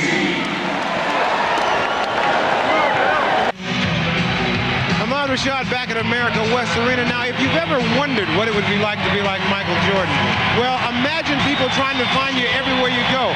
This was yesterday. He was out trying to play golf. We obtained this footage from a local station here, and it was shot from a helicopter. They found him. I talked to Michael today. He said he was trying to play golf, trying to enjoy himself, but there was a camera in the woods and a camera up in a helicopter.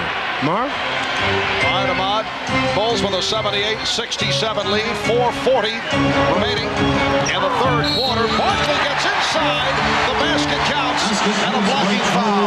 Scott Williams called for his 4th. Get Charles down low, close to the basket. Good things are going to happen because of his strength and power. And in fact, going back to what Ahmad had just mentioned, when Michael was playing golf yesterday, the reports came out that he was playing with Charles Barkley, when in fact, it was Quinn Buckner that was out there. So that means Quinn must look a lot like Charles in the helicopter at least. Oh, he picked up some weight, didn't he? Quinn did. 4.5 half remaining. Third quarter. And the Bulls lead 78-70. So Phoenix able to put an end to that 10-0 run by Chicago. Williams fouled by Barkley. For Barkley, his second. Similar situation to game one when Chicago led 71-68. Phoenix had made its run, and then Chicago was able to pull away. And here, Chicago had a 70-67 lead. Phoenix had come within 3, and then the Bulls go to that 10-0 run. Because they understand the mentality of what goes on. Great teams will make runs at it. It's not going to lay down and let you beat them by 25 or 30 points. They have the ability to concentrate that much harder, execute that much better when the pressure is on, when Phoenix makes the run and cuts it down to a 3-point game. And how about Scott Williams in his third year out of North Carolina? The script has been the same right throughout. He has come up very strong come playoff time. Did it against the Lakers 3 years ago. Did it against Portland last season. Barkley again draws the foul. Another three-point opportunity. 32 for Barkley. As we mentioned, if he's 8 for 8 at halftime from inside, why wouldn't you just keep giving it to him down there until they do something to stop him? Man, it's just too tough one-on-one in the paint area. He's getting great position, though, and he's getting the ball just where he needed. His outstretched hand, boy, he don't have to dribble, he just takes it up and power it. He's 6 of 7 from the line, 13 of 19 from the field, 33 for Barkley. Grant was called for that foul, his third. 6-point Chicago lead. Frank Johnson now pressing Scottie Pippen. And Johnson is matched with Pippen.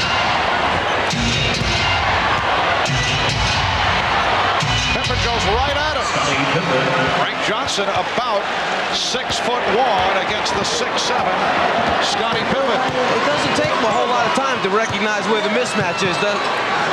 Well, that's the difference between the two teams. They recognize the mismatch, that being the Chicago Bulls. Chambers blocked from behind by Jordan. Bulls have hit 6 of the last. Oh, pass. Jordan for Grant. The Bulls by 10. The big man running the floor, finds the painted area, and just waits for Michael Jordan to deliver it. Michael, with eyes all over the place, sees the entire floor. We're approaching 3 minutes left in the third. Marley for 3, yes. Well, Dan Marley hit only one of his first 5. And he's hit his last 2 from 3-point range. 10 points for Marley, who was scoreless at halftime. Bulls by 7. Jordan to the reverse and slapped home. Will it count? No. It is called offensive interference. Suns ball.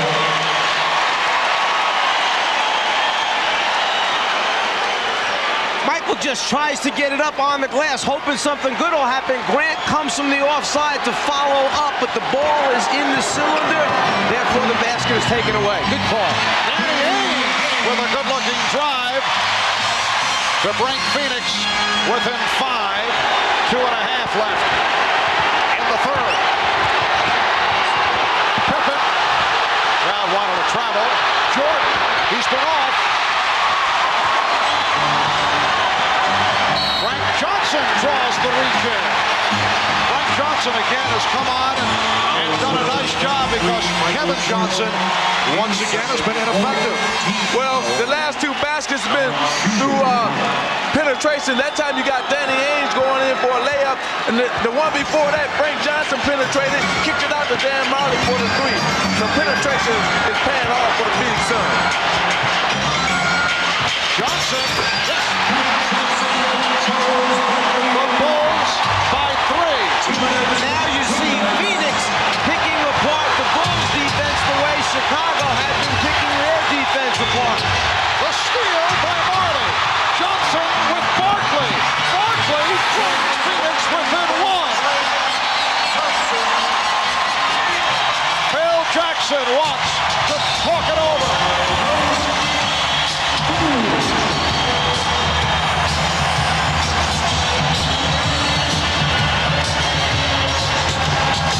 The Suns with 9 unanswered points.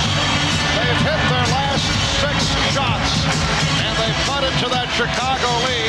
is now the Bulls by 1. Frankie Johnson, after hitting the jump shot off the inside-outside play, loves it. He knows they got the crowd back into the basketball game. And here's Dan Marley, steals it away from Michael Jordan. And Frank Johnson sees Barkley trailing and gives it to the big man for the slam dunk. And Michael Jordan only 2 of 8 from the field in this third quarter. A reminder, we'll be with you on Sunday night from Chicago Stadium for Game 3 of this best of 7. Broadcast time at 7 p.m. in the East. That'll be 4 p.m. Pacific. Game 3 in Chicago on Sunday. Game 4 next Wednesday at Chicago.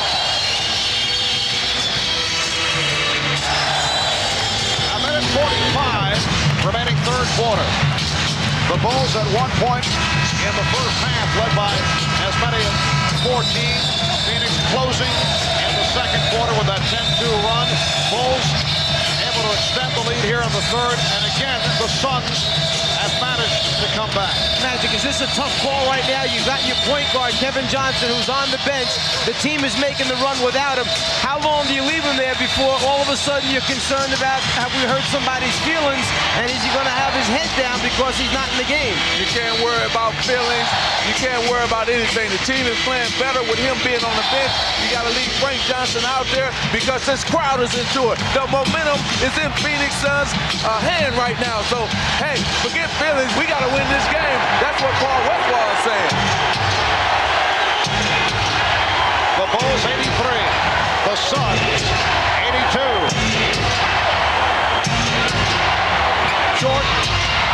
So Michael Jordan to the floater against Chicago. A 3-point lead. Michael has 28. And the biggest difference in the third quarter is that Charles Barkley is 4 for 6, and Michael Jordan is now 3 for 9 after making that last shot. Frank Johnson rebounded by Michael Jordan. Instant replay, same exact play. This time Johnson misses the shot. Ainge comes up hobbling off that steal attempt. Marley to the rebound. Just under 1 minute remaining in this third quarter.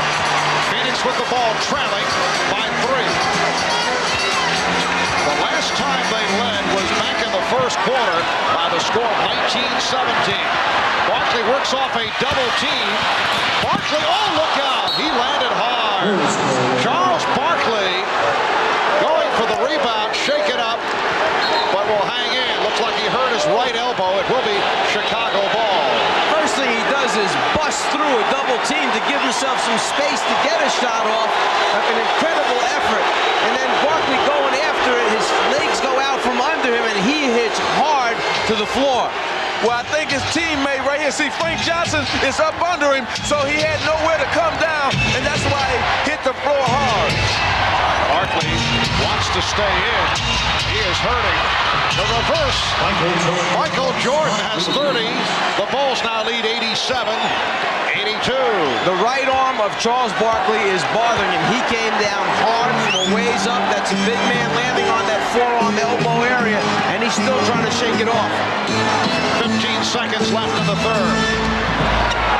Chambers. Tom Chambers sweeping from left to right to cut it to 3. We're down to 5 seconds in the quarter. Here's Pippen. And again offensive interference called on the ball. And words between Frank Johnson, Scott Williams, B.J. Armstrong all involved.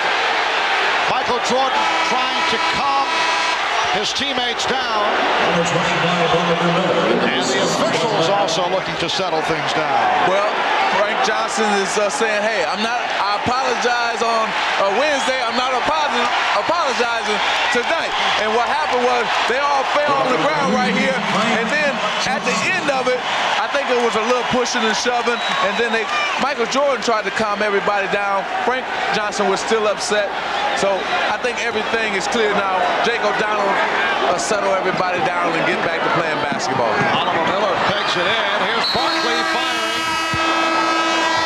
Trying to was Frank Johnson tearing the jersey of Scottie Pippen in a collision, and you took exception when Frank apologized to Scottie Pippen, but no apologies right here. After 3, it's the Bulls 87 and the Suns 84. We'll be back after these messages and a word from your local station.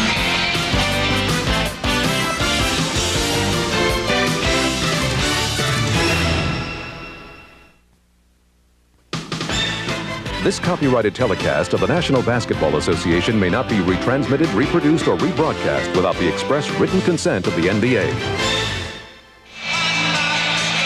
Magic, a moment ago, you mentioned the incident that took place in Game 1 on Wednesday, the incident between Scottie Pippen and Frank Johnson. Well, what happened was he tore his jersey, grabbed him, and then he came up and apologized to him after it happened in Game 1. Well, tonight, you got in another little skirmish here with Michael Jordan this time, and Frank Johnson said he's not apologizing for anything. As you see, he kicked Michael Jordan, then he went after all the Bulls standing there. And that's what you have to do in the playoffs. Don't apologize for nothing. You're here to try to win a championship. Frank Johnson played well in the third quarter, but he'll sit down. Kevin Johnson has come on as this fourth quarter gets underway. The Bulls lead by 3. Ainge being guarded now by Paxson. Marley from 3. Yes! And the game is tied at 87. Dan Marley has hit his third from downtown. He's hit his last 3. They double up on Jordan. Stacey King fires to B.J. Armstrong. And Horace Grant posting up on Charles Barkley. The Bulls lead 89-87. Scoop Rashad came out of that last timeout and said that Phil Jackson told his team 5 times Phoenix has come at us tonight. They're going to come at us one more time. We've got to hold them off and make a push. And Charles Barkley has tied the game at 89. He has 37 points. Obviously bothered by that right elbow. He landed on it late in the third quarter, but Charles is hanging in. Here's Jordan. Miller with the rebound. At one point of the first half, Chicago led by as many as 14. Barkley all the way. Phoenix with the lead for the first time since the first quarter. Suns 91, the Bulls 89.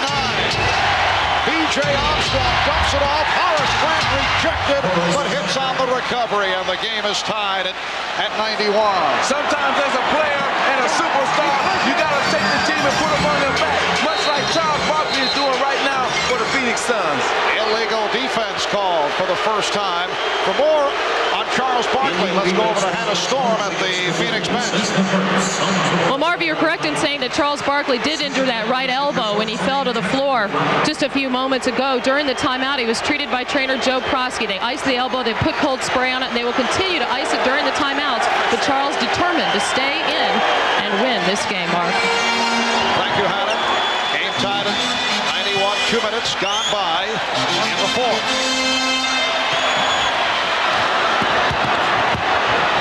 Miller rejected by King. Barkley. And Jordan able to move across.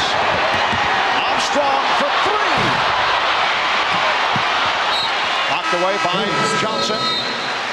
It'll be Chicago ball, but a timeout taken by the Suns. 9:38 left in the game. They're tied at 91.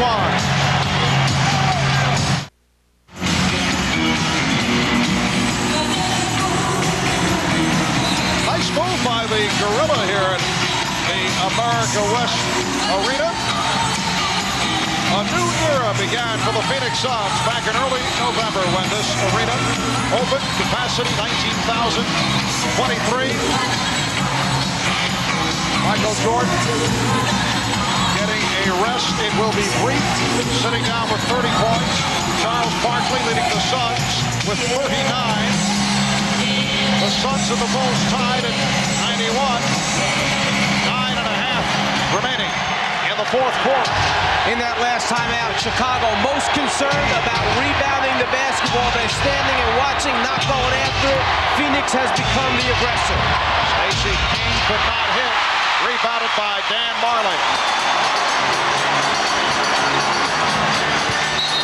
Kevin Johnson, he was hit before the shot attempt. Chicago Bulls going with a front line of King, Grant, and Pippen. Bill Cartwright has not played at all in the second half. Bill Cartwright, 13 minutes, 1 for 3 from the field in the first half after a solid first game. Phil Jackson likes the matchup. Stacey King against the quicker Oliver Miller. Barkley off the dribble. Because of the size of Horace Grant, he could not get a real good, clean look as he tried to shoot that one on the move. Armstrong sets up Paxson. Pippen checking the 24. 5 remaining. Paxson. John Paxson line drives it home for his first field goal. See, that's what the Chicago Bulls are going to have to do. They got to go through Scottie Pippen to try to penetrate, make something happen either for himself or for a teammate, just like he just did there. Bulls by 2. Shot clock at 6. Ainge comes back to Ainge. Yes. Danny Ainge just ties the game at 93. Ainge with 10 points. Paxson for 3. John Paxson, a notorious street shooter, given the room, and he took advantage. And he's not running real well. That leg is bothering him. It bothered him when he came out earlier in the game, and you could see him struggling as he tried to get back, but it didn't affect his shot. Strong move by Miller. Bulls by 1. 7:35 remaining. Fourth quarter. Chicago trying to make it 2-0 in this best of 7. Marley breaking up the pass, while Phoenix hoping to tie this series at 1. Floating to that familiar spot opposite the foul line area. Paxson's made so many big baskets during his career, and there's the guy that replaced him as a starter, BJ, passing over to Paxson in the corner for the jumper. Scott Williams is back replacing Horace Grant. Paxson. Shot clock at 4. Miller with the block. Miller behind the back. Miller try to go all the way. Ainge to the fadeaway. Miller gets it out. Marley passed on the 3. Marley to the basket. And last touched by Miller. There was a great example of Chicago's defense closing out, meaning running at that three-point line and forcing Marley to put it on the floor and come inside it. Once he came inside it, he couldn't get a clean route to the basket. Timeout is called with 6:59 remaining in the game.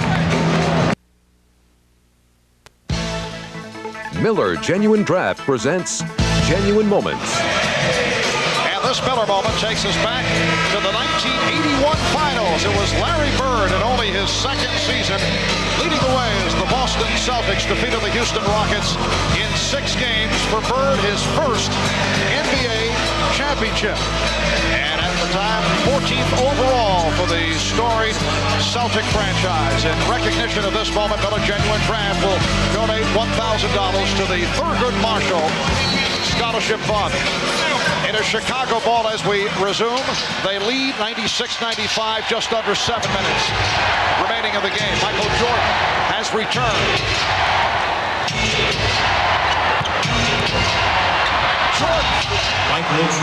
Michael has 32 points. See, Marv, the problem was Michael goes out of the game, the score is tied, he comes back, and the Suns are still down 1. Instead of gaining ground, they basically lost ground when Michael goes out. Here comes a steal there. Michael Jordan, NBA steals leader, coming up with that bet. And again, the Bulls swing it effectively. 3-point Chicago lead. They've led most of the way. They've led by as many as 14.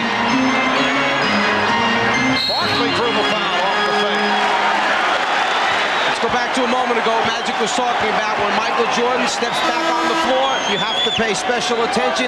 He has the mentality of taking the ball to the basket and then so good finishing with either right or left.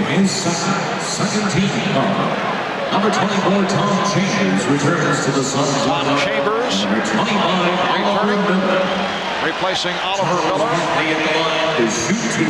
Miller with 3 block shots, 8 points. Phoenix with 11 blocks, 5 by Dan Marley. Barkley is 7 of 8 from the line. He had a good year at the line, 76%, his best ever in the NBA. Here comes Horace Grant, replacing Stacey King. You talk about block shots as another defensive weapon. In game 1, Phoenix had 10 blocks. Chicago ended up with 8. Right now, Phoenix with 11. Chicago with 6. During the regular season, both these teams averaged about 5 block shots a basketball game. So you do a little bit more when that adrenaline's flowing in the big game like this. The Bulls 98, the Suns 96.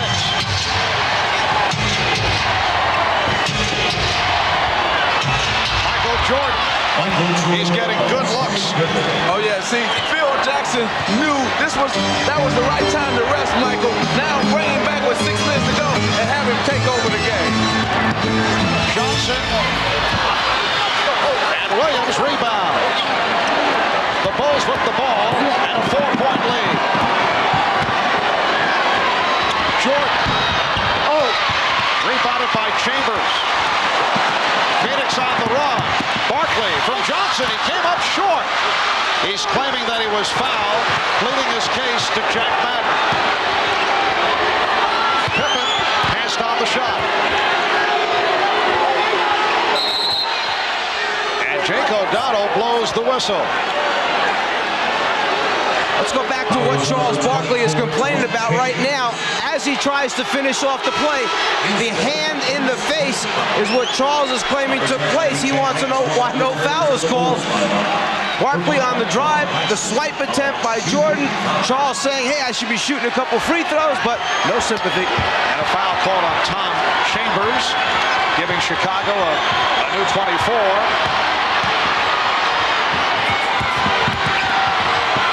Armstrong can't find the shot, picked up on the switch by Barkley. Shot clock at 6. And a violation is called on Pippen. Now, after Michael Jordan hit Barkley in the face, he came up to Barkley on the other end and say, are you all right? So I guess Michael did foul him. Scottie Pippen with his 6th turnover. Suns have gone cold. They've hit only 2 of their last 11 shots. 4:40 remaining in the game. Chicago leads by 4.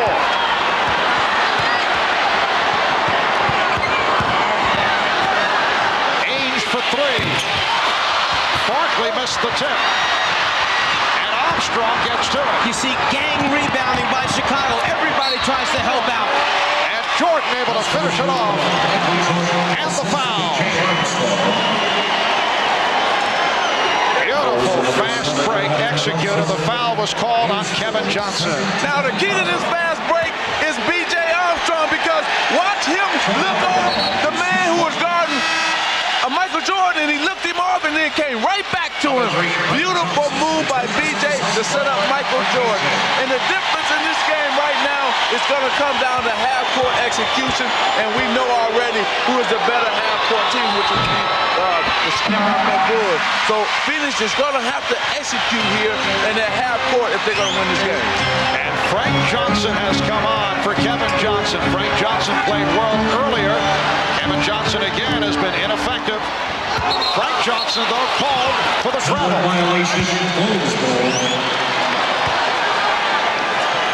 B.J. Armstrong in game 1, 16 points. Kevin Johnson had 11. And tonight, B.J.'s hit a couple of big buckets here in the 4th quarter, but Kevin Johnson just has not done it. And Marv, he's upset too. Kevin Johnson is upset that he's not in this game, especially at winning time. This is winning time. He used to be an all-star, a veteran, so you know he's not happy. Pippen for Williams, and he's fouled. Hard foul given by Barkley. Yes, you have the idea that Paul Westphal wanted to pull Kevin Johnson, use the excuse of the 4th foul to get him out of there, but as you say, Kevin is not happy about it. No question about it. It's going to be, if Phoenix does not win this game, something is going to come about with this decision here. So hopefully they can rally together and won't have a problem. But we got a lot of basketball to play. They're only down 6, that being the Phoenix Suns, so there's still much in this game. Scott Williams, 1 for 3 from the line.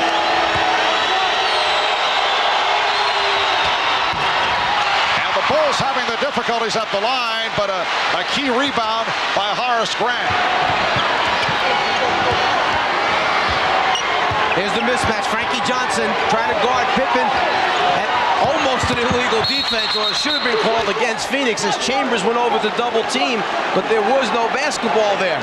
And a Mike Watson call, so a new 24 presented to the Bulls.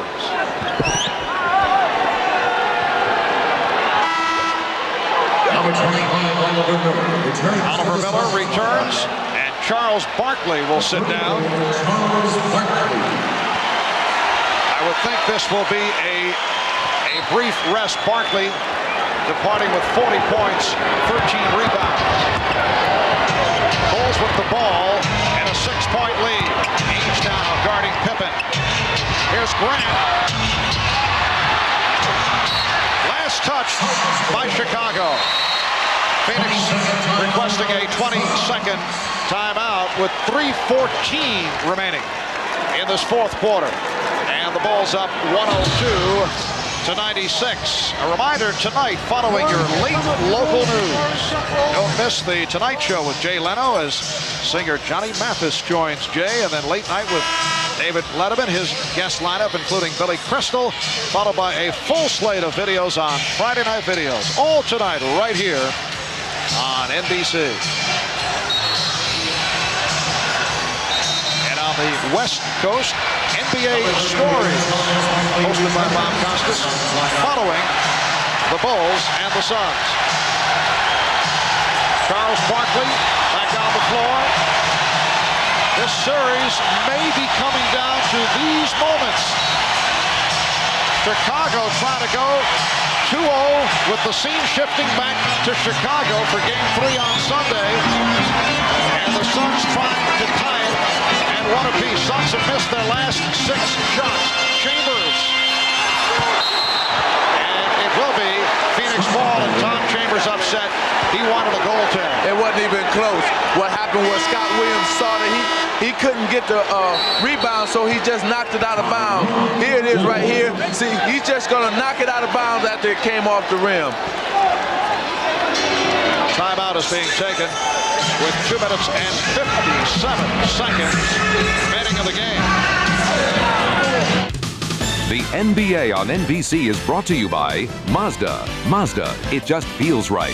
By Schick Tracer, it traces every curve on your face. And by cold-filtered Miller Genuine Draft. Get out of the old, get into the cold.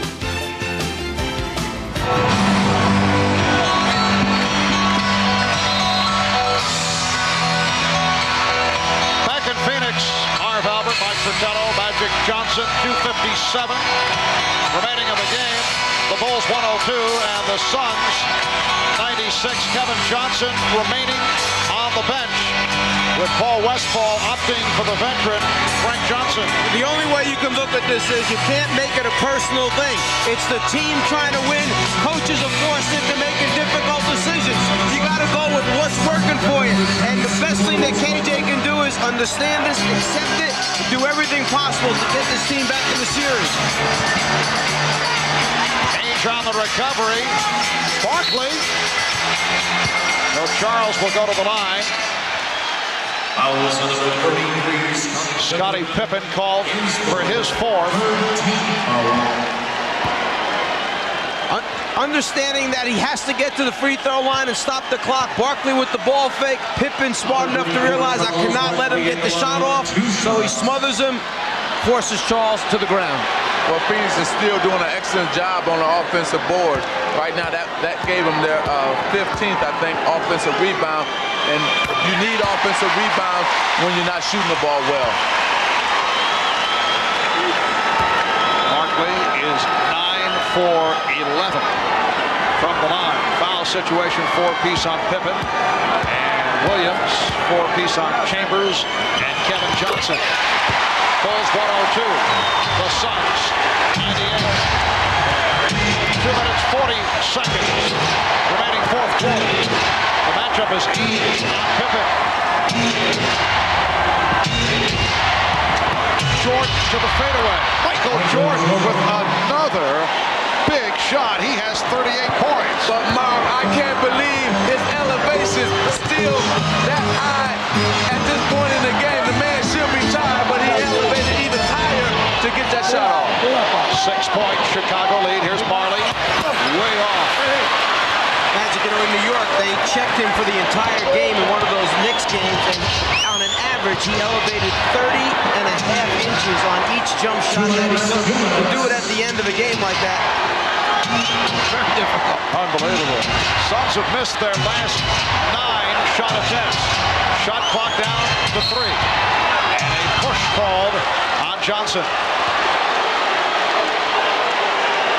He gets to the spot, Michael Jordan, where he knows he wants to go up.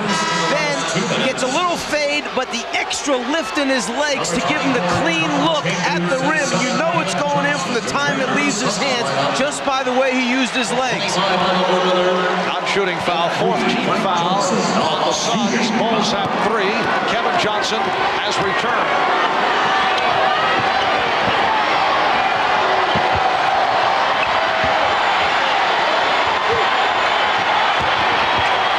The series of fakes. Michael Jordan makes it 40 points. And the Bulls with a 106-98 lead. It's a triangle offense, all right, but the triangle is smart enough to get the ball to Michael Jordan in a one-on-one isolation. The other 4 red shirts on the other side of the floor. Watch it, Michael. A minute 33 to go. Suns down to their final timeout. 1 remaining. The home crowd trying to urge the Suns on. They are down 106-98. Timeouts remaining. Bulls have 1 foul to give. Next foul by Phoenix puts them over the limit.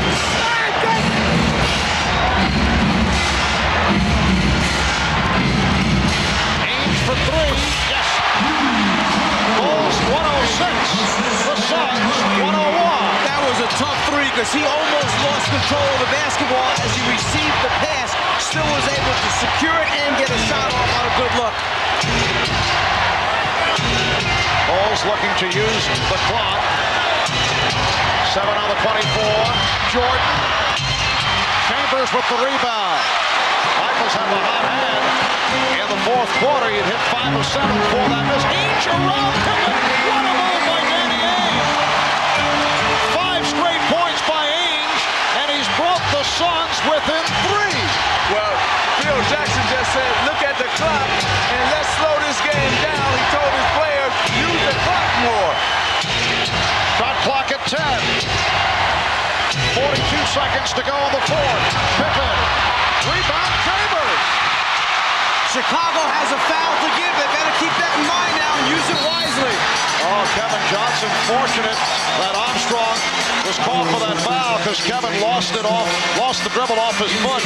One of the reasons they went out and got this guy from Portland is because he has the ability to make big shots. He's been in a lot of big critical situations, big basketball games. First the outside, then the inside for Danny Ainge. Now right here, it's important for Chicago to make Phoenix use some of the clock. Good block. And it knocked away by Pippen. We're down to 20 seconds. Chicago with the ball and a 3-point lead.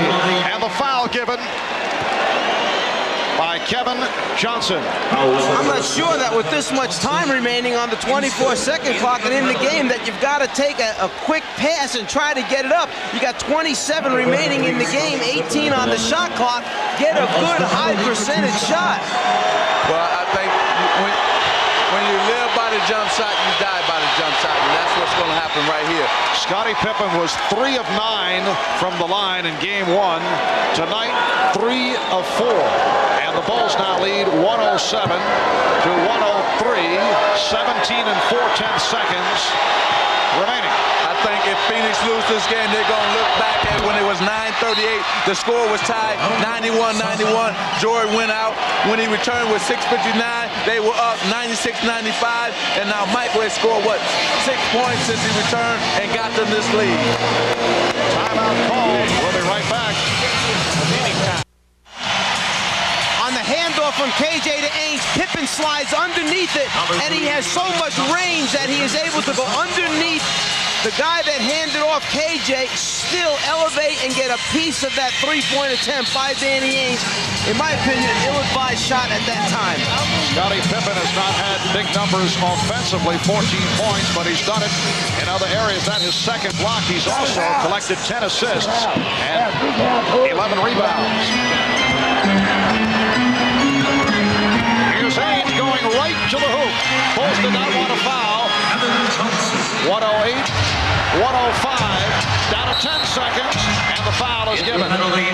With 9 and 8/10 seconds remaining in the game, Michael Jordan will head to the line. Frank Johnson called for that foul. Jordan is 2 of 3 from the line, and 84% free throw shooter. And in the playoffs, an 85% free throw shooter. So very consistent from regular season throughout the playoffs.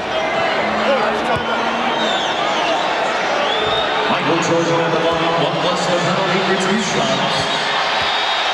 9 and 8/10 seconds to go. And the Bulls with a 109-105 lead. 42, Scott Williams. And to make matters worse for Phoenix, looking ahead, the Bulls have won 8 straight playoff games in Chicago. Game 3 in Chicago Sunday night will be on hand starting 7 p.m. Eastern Time. The Suns must play better team defense if they're going to win a game in Chicago. It's a 5-point Chicago lead. Marley looking for the 3. Marley fires. Time running out on the Phoenix Suns. Foul is given with 1 and 4/10 seconds to go. Kevin Johnson picks up the foul. The Phoenix Suns are about to become the first team in the history of the NBA Finals to lose games 1 and 2 at home. But Mark, with this road victory, think about this. In the finals, Chicago will be 7-1 in road games. That's incredible. Well, I know about that. They beat us 3 times in the Forum when we played them in the championship. This team is focused. The Chicago Bulls want to make history 3 in a row. And they're focused, and they're doing it with aggressive defense and execution on offense. So the Bulls make it 2-0. That will count. It's a 3-pointer. The basket counts. So the final score, as Danny Ainge converts again from downtown, the Bulls 111, the Suns 108. Charles Barkley 42 points, 13 rebounds. Michael Jordan 42 points, 12 rebounds, and 9 assists, just shy of a triple-double. And Michael is alongside Ahmad Rashad. Here's Ahmad.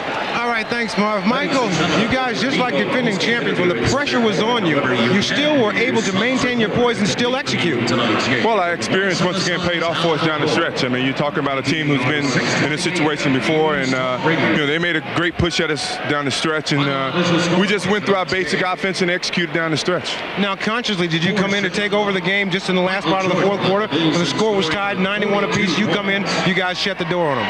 Well, I've been in this position before, and my team puts a lot of confidence in me. I got that extra rest in the fourth quarter so that I could come out and make an effort on the offensive end, and I think it was a good team effort from everybody, rebounding-wise and defensively. All right, congratulations to you. Good luck to you in the next game. Thanks. All right, back to you, Marv.